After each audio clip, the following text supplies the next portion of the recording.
Okay, boys and girls, today we are covering what I consider to be the most quintessential new wave of British heavy metal albums that you will come across in your search when delving into this music.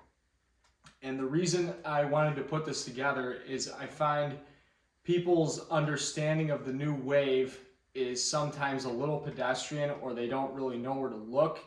We have a lot of resources nowadays with YouTube and the algorithms. They'll eventually point you to some of these albums, but I've done a little bit of the legwork for you after listening to these for years and understanding what was the most impactful albums that were around back then. And they typically range from the year 1980 to about 1983.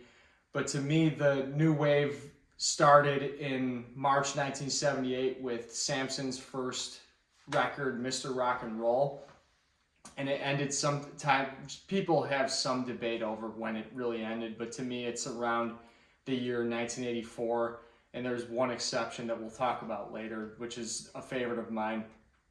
But sometimes people don't really understand the breadth and the impact that this movement had on heavy metal bands that came after. So I wanted to highlight what I consider bands' albums that are the most genre defining, or they have just such an amazing sound to them, where you would be wise to check these out when you're first delving into this genre. And if I pick an album, it's not necessarily the best one. I think it's one, like, take for example Saxon. There's some debate whether Strong Arm of the Law or Denim and Leather is better than Wheels of Steel, but to me, Wheels of Steel is really, there was their first album in 1979, and then Wheels of Steel came out in early 1980. That to me is the most important album. So I'm trying to, in terms of talking about the new wave and the impact that these albums had, that's the ones that I'm kind of focusing on. Like, it's impossible for me to pick between Death Penalty and Friends of Hell by Witchfinder General, but Death Penalty to me is the most important. So I've got it broken down into ones that I believe have infinite replay value. Every single song on these albums they're just killer. There's no duds, nothing to complain about. These are literally the most perfect examples of new wave of British heavy metal in existence. There's ones that have a strong nostalgic sound. There's ones that sound a little bit commercial, but they're still classic.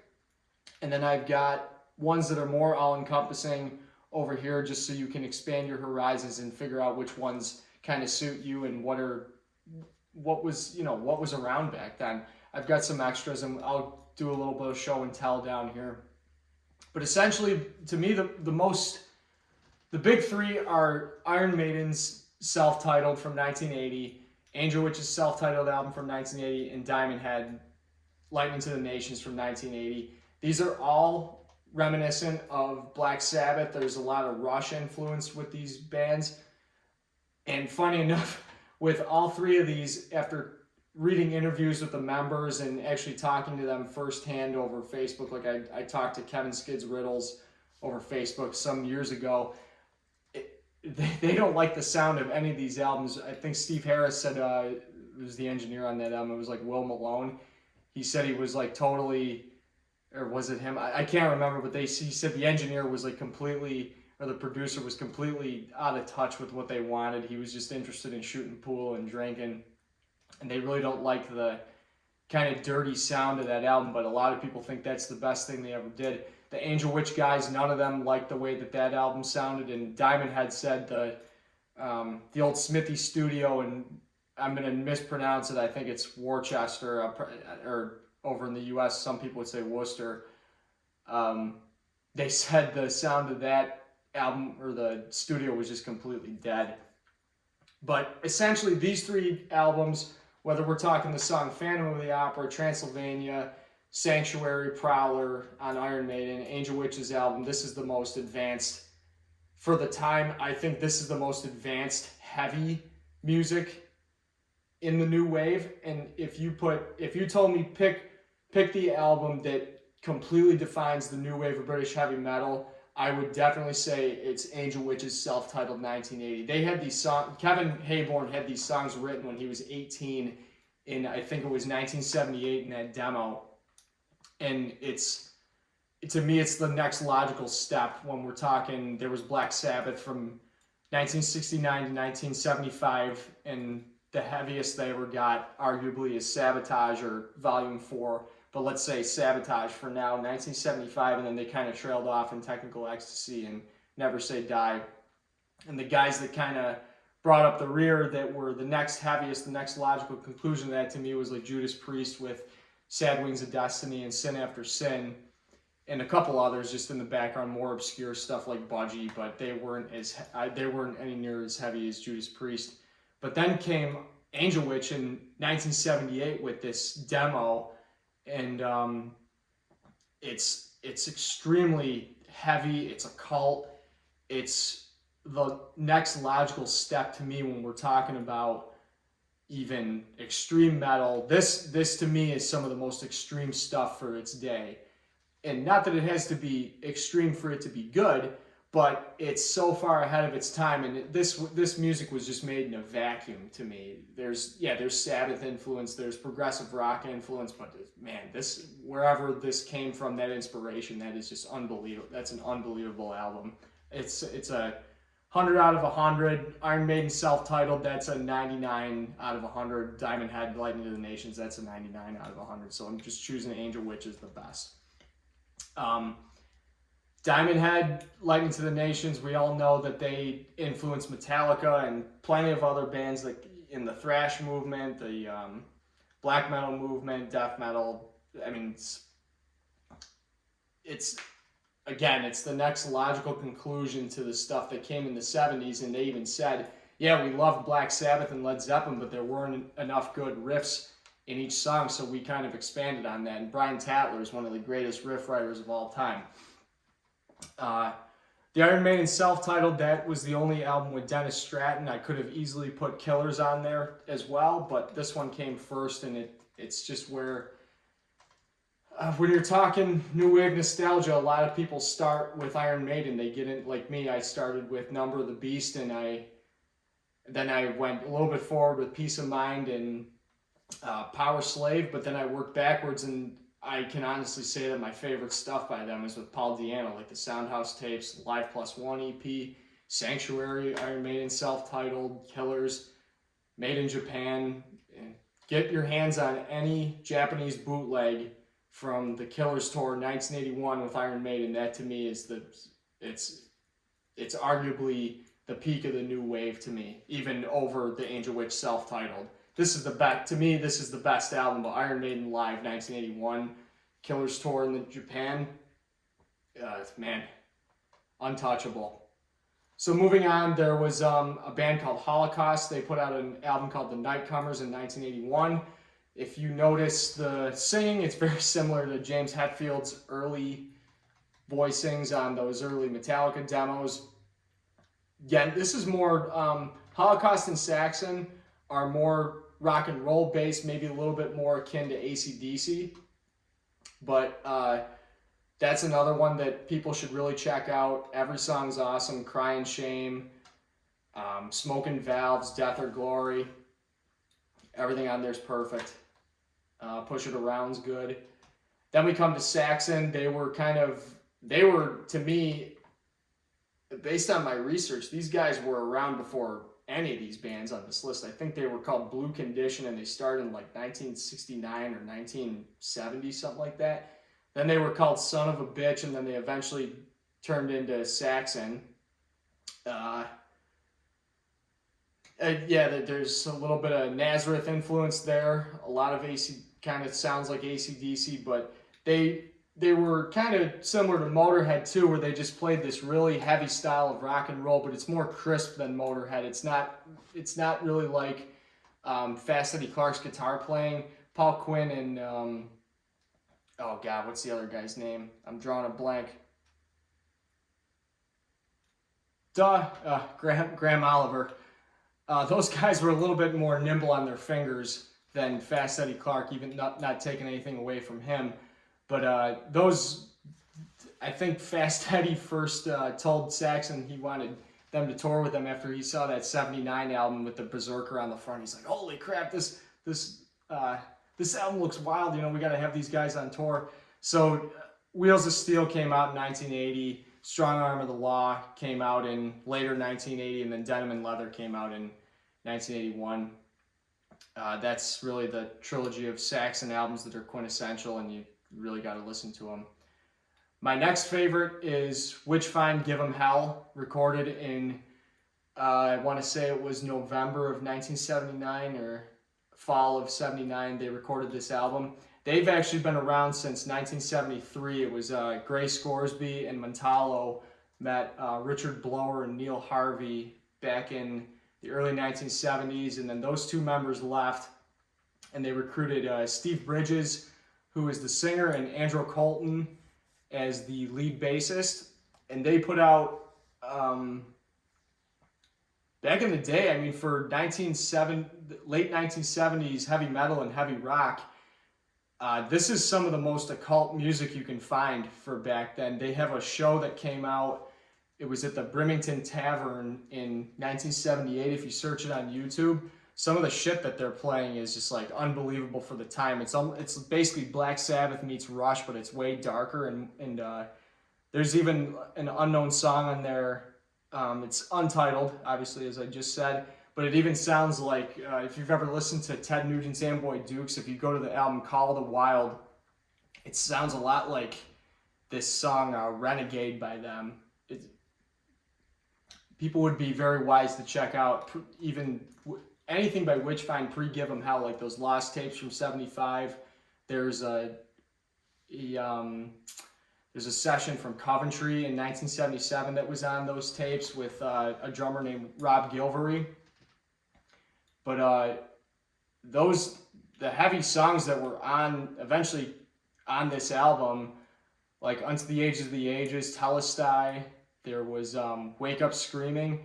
All of those songs were written in 1977, 1978, and eventually we got this album called Give 'Em Hell, which, God, when I first came across this, I saw like on Metal Archives, people had like an average score of 73%. I couldn't freaking believe it. I mean, after listening to this for a couple times, I think this, of all the albums on this list, I may have spun this album the most. It's eternal.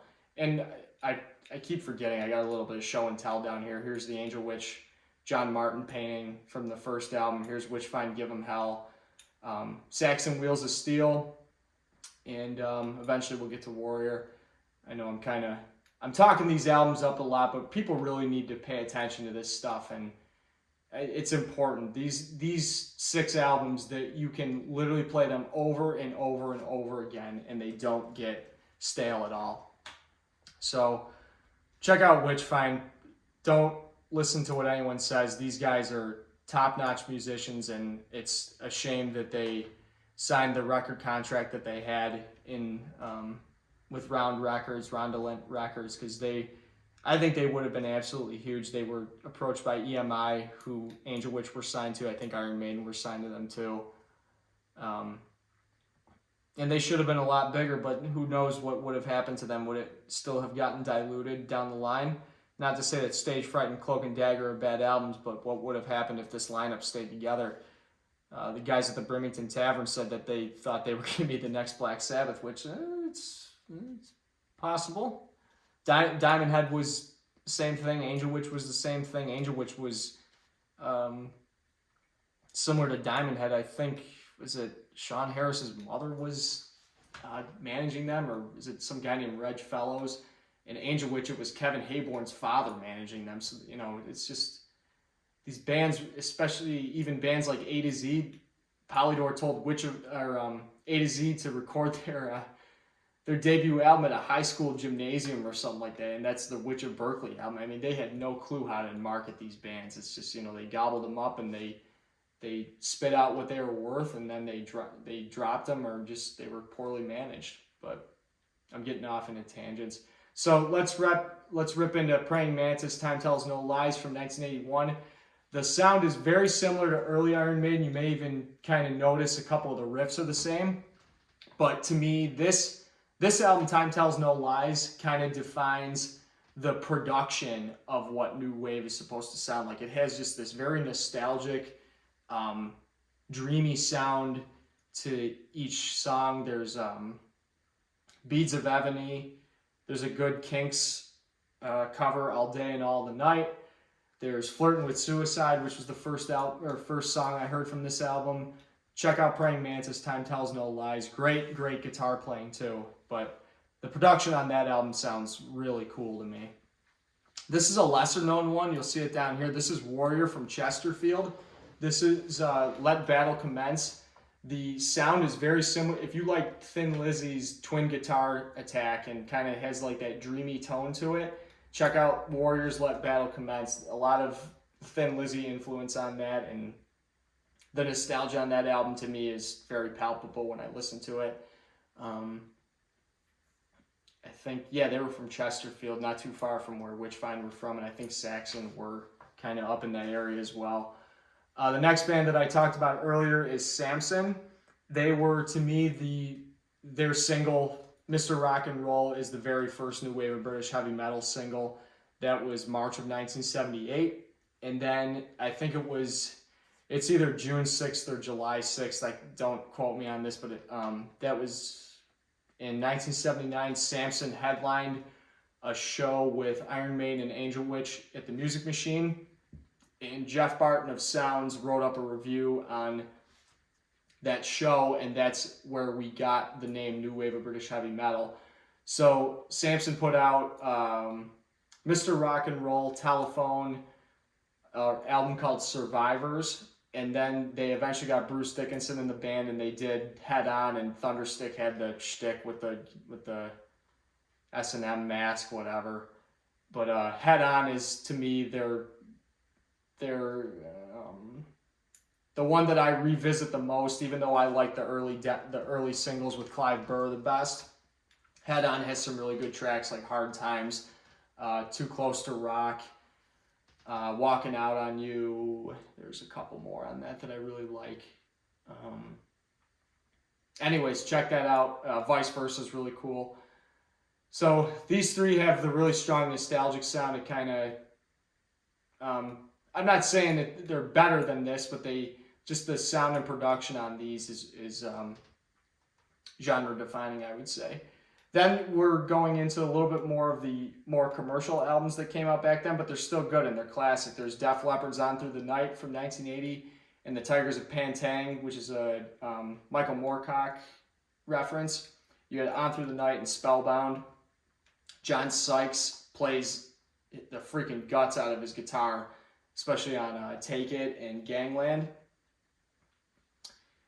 And funny story about On Through the Night, like any person first getting into this stuff, my buddy Russ told me, dude, you really need to check out Def Leppard, like that first album, On Through the Night, and that first EP that was out on, they recorded at the same place as Gaskin, End of the World, and those early Witch Finds by, it was Roy Nave, which I think he's probably the greatest engineer that came out of the new wave, absolutely.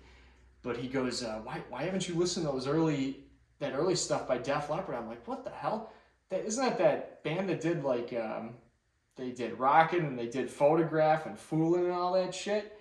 And he goes, all right, whatever, you're missing out. You really should be listening to this. And I heard the first Def Leppard EP, and God, that freaking blew my socks off, especially listening to Overture and Get Your Rocks Off. That early stuff with Pete Willis is just super freaking cool.